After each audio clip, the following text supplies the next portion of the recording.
ഭാഷ മാത്രമല്ല, അത് ചരിത്രമാണ്, സംസ്കാരമാണ്, ഒരു ജീവിത ശൈലിയാണ്, ബഹുമാനമാണ്. ഇതെല്ലാം ചേർന്നതാണ് മലയാളം എന്ന ഭാഷ. And any Indian person who says one language, one history, one culture does not understand India. ആരാണോ പറയുന്നത് ഈ രാജ്യത്ത് ഒരു ഭാഷ മതി, ഒരു ചരിത്രം മതി, ഒരു സംസ്കാരം മതി എന്ന് പറയുന്ന ഒരാളും ഈ രാജ്യത്തെ മനസ്സിലാക്കുന്നില്ല. Because there are many histories in India, many languages in India, many religions in India, many ideas in India that are all helping build this country. കാരണം ഈ രാജ്യത്ത് പല പല ഭാഷകളുണ്ട്, പല പല സംസ്കാരങ്ങളുണ്ട്, പല പല ചരിത്രങ്ങളുണ്ട്. ഇതെല്ലാം ചേർന്നാണ് ഈ രാജ്യത്തെ നിർമ്മിക്കുന്നതിൽ സഹായിച്ചുകൊണ്ടിരിക്കുന്നത്. To impose one idea, one language, one leader on this country is an insult to every single Indian. ഈ രാജ്യത്തിന്റെ മേൽ, ഈ രാജ്യത്തിലെ കോടിക്കണക്കിന് ജനങ്ങളുടെ മേൽ ഒരു ഭാഷയും ഒരാശയവും ഒരു നേതാവിനെയും അടിച്ചേൽപ്പിക്കുന്നത് ഈ രാജ്യത്തെ ജനങ്ങളോടുള്ള അപമാനമാണ്. There are millions of leaders in India in every sphere of life. ഈ രാജ്യത്തെ ഓരോ മേഖലയിലും ലക്ഷക്കണക്കിന് നേതാക്കൾ നമ്മുടെ രാജ്യത്തുണ്ട്. They make this country great. ഈ രാജ്യത്തെ മഹത്താക്കുന്നത് ഈ പല പല മേഖലകളിൽ ഉള്ള അനേകം നേതാക്കളാണ്. And so that is the fight. They want to get rid of the constitution. They want to get rid of the democratic process. So they can crush all other ideas. ഇവിടെ അതാണ് ഈ പോരാട്ടം. അതാണ് ബിജെപിയും ആർഎസ്എസും ഈ രാജ്യത്തെ ഭരണഘടനയെ ഇല്ലാതാക്കാൻ ആഗ്രഹിക്കുന്നു, ഇവിടുത്തെ ജനാധിപത്യ പ്രക്രിയ ഇല്ലാതാക്കാൻ ആഗ്രഹിക്കുന്നു. അതിനെതിരെയാണ് ഈ പോരാട്ടം ഇവിടെ നടക്കുന്നത്. Why should Kerala be ruled from Nagpur? Who are they?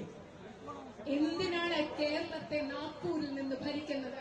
നാഗ്പൂരിൽ നിന്ന് കേരളത്തെ ഭരിക്കാൻ അവർ ആരാണ്? Kerala should be ruled from here, from the streets, from the villages of Kerala.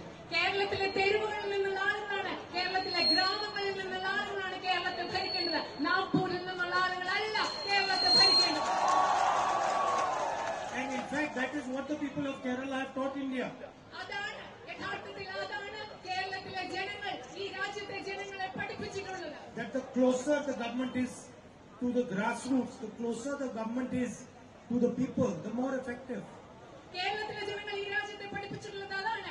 എത്രമാത്രം ഭരണകൂടം താഴെത്തട്ടിലോട്ട് അടുത്ത് നിൽക്കുന്നു, അത്രമാത്രം ഭരണകൂടം കാര്യക്ഷമവും ജനങ്ങളോട് അടുത്ത് നിൽക്കുന്നതുമെന്നാണ് കേരളത്തിലെ ജനങ്ങൾ ഈ ഇന്ത്യക്ക് പഠിപ്പിച്ചു കൊടുത്തിട്ടുള്ളത്. When you give education to the people directly, you let them make choices, they will make the right choices. ജനങ്ങൾക്ക് വിദ്യാഭ്യാസം നൽകുമ്പോൾ അവർ തെരഞ്ഞെടുപ്പുകൾ എടുക്കാൻ പ്രാപ്തരാകുന്നു. അവർക്ക് ശരിയായ തീരുമാനങ്ങൾ എടുക്കാൻ ജനങ്ങളെ പ്രാപ്തരാക്കാൻ അവർക്ക് വിദ്യാഭ്യാസം നൽകുന്നതിലൂടെ സാധിക്കും. How does Delhi know what a school in Kerala should be about? കേരളത്തിലെ ഒരു സ്കൂൾ എന്താണെന്ന് ഡൽഹിയിൽ ഇരിക്കുന്നവർക്ക് ഡൽഹിക്ക് എങ്ങനെ അറിയാം? ഡൽഹിക്ക് എങ്ങനെ തീരുമാനിക്കാൻ സാധിക്കും? How does Delhi know what the people of Kerala want? കേരളത്തിലെ ജനങ്ങൾക്ക്, മലയാളികൾക്ക് എന്ത് വേണമെന്ന് ഡൽഹിയിൽ ഇരുന്നുകൊണ്ട് അവർക്ക് എങ്ങനെ തീരുമാനിക്കാനും അറിയാനും കഴിയും? So this is the ideology, brother.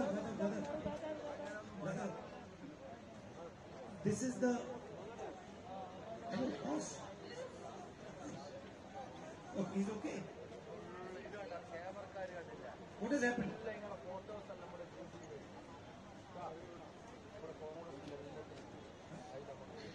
क्या हो गया? Are you okay? Sorry.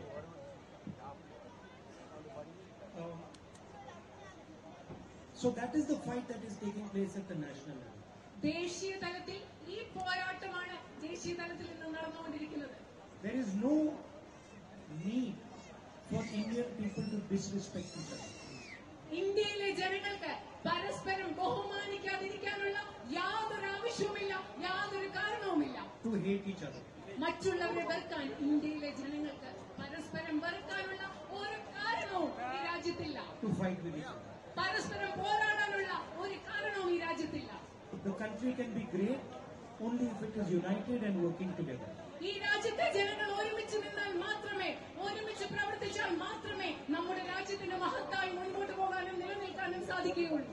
There are also local issues in Wayanad. വയനാട്ടിലെ പ്രാദേശിക പ്രശ്നങ്ങളുമുണ്ട്. People are struggling here for 2 or 3 big reasons. 2-3 പ്രധാന കാരണങ്ങൾ കൊണ്ട് വയനാട്ടിലെ ജനങ്ങൾ ബുദ്ധിമുട്ടുകയാണെന്ന് എനിക്കറിയാം. Human-animal conflict. മൃഗങ്ങളും മനുഷ്യ മനുഷ്യനും തമ്മിലുള്ള സംഘർഷം. I recently went and saw the family of a person who was killed by an elephant.